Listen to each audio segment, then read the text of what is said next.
Assalomu alaykum YouTube kuzatuvchilar. Sizlar Milliy Forum kanalini ko'ryapsizlar. Obuna bo'lishni unutmangizlar. Nima deydi? Qishloqdagi, shahardagi to'ylar, umuman to'ylarda ta'ziyalar tartibga solish bo'yicha prezidentimiz Qonunchilik palatasi va deputatlarga topshiriq berdi qonun ishlash bo'yicha. Hamma o'z fikrini yozib qoldirsin. Chunki bu yomon narsa. Kecha ham chiqargandim bu videoni, hech kim bee'tibor qolyapti. Bu qarindosh urug'chilikdan ayirishga sabab bo'ladi. Shunday ham odamlar begonalashib ketyapti bir-biriga, xuddi qarindosh urug'i yo'qday. Hammani maqsadi kallasi dollar. Davlatni yuqoridagilar kallasida dollar qanchalik og'zidan tushmay qolayotgan bo'lsa ham, oddiy fuqarolarimiz ham o'zimizda ham kallamizda dollar bo'lib qoldi hammani. Shunday ham mehr oqibatni qochiradi. Ham milliy kurashimiz, milliy ko'pkari o'yinlarimizga juda yomon ta'sir qiladi. O'rtoqlar, bu yomon narsa, hamma o'z fikrini qoldirsin. Nimagadir odamlar juda bee'tibor bo'lib ketyapti. Farqi yo'q, farmon chiqarsa menga nima ziyoni bor. Ertaga sizlarga bir kishiga jarima yozsa, hammani ham qarindosh urug'i bor. To'yga chaqiradi, iloji yo'q endi. Kelsa keyin aytasizlar, "Ey, nimaga o'sha mahal fikr bildirmadim?"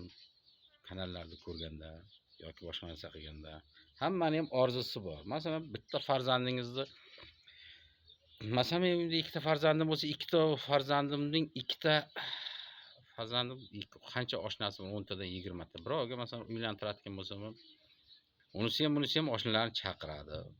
Oilangiz ham shu. Nima deydi? Ayolingiz bo'lsa ham shunday chaqiradi. Undan boshqa tanish bilish, unday bunday menimcha 400-500 kishi qishloqda ayniqsa to'y qilmasa bo'lmaydi. Shaharda ham bo'lmaganda 200 kishi bo'lishi kerak. Endi jinoyat chippacha inson ma'rakani umuman belgilashdilar. Ma'raka уже deyarli shahar joyda belgilab bo'lmasa, qishloqning belgilab bo'lmaydi. Eshitdim-u keladi. Yo'lda turib birov qaytizingga deb qaytarishni o'zi bir gunoh. Nima deydi? Ta'ziyaga kelayotgan odamda misol. Vaqtida yuqoridagilar o'ylab ko'ringizlar, bu umuman vijdonga, imonga umuman to'g'ri kelmaydi. Ayniqsa ta'ziyaniki. Kelayotgan odamga qanday qilib falonchani ta'ziyasiga borma deb yo'lda turib qaytarish mumkin. Yoki o'sha ta'ziya bo'lgan odam o'zi ta'ziya bo'lyapti, 740 bo'lyapti, unga shtarab yozish mumkin. Qanday musulmonchilikka, dinga, umuman qaysi holatga bo'lsa ham to'g'ri kelmaydi-ku. Bu davlatning aralashishga nima haqqi bor? Insonlarning nima deydi, diniy erkinligiga ta'sir ko'rsatadi-ku. Hamma odam endi keladi-da. Umuman olganda o'rtoqlar, o'z fikringizni qoldiringizlar. Milliy kurashimizga, ko'pkarimizga yomon ta'sir qiladi agar bu qonun kuchga kirsa, ham avgustdan kuchga kiradi deyapti.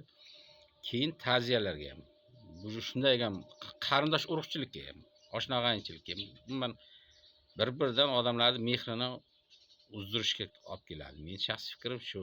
Bu umuman bo'lmagan qonun. Bo'lmaydigan, nima deydi, hayot qonuniga to'g'ri kelmaydigan qonun. Umuman nima deydi?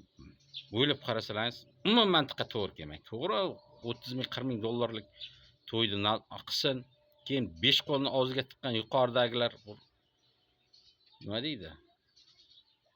Nafsini ochmay sal davlatga daromad solig'i to'lasin, o'shani to'ldirib deklaratsiyani. Xo'r kambag'allarni nima deydi? Qissasiga qo'lni solib soliqni oshirish kerak, shu tarafda jarimani to'kni oshirishimiz kerak, gazni oshirishimiz kerak demak.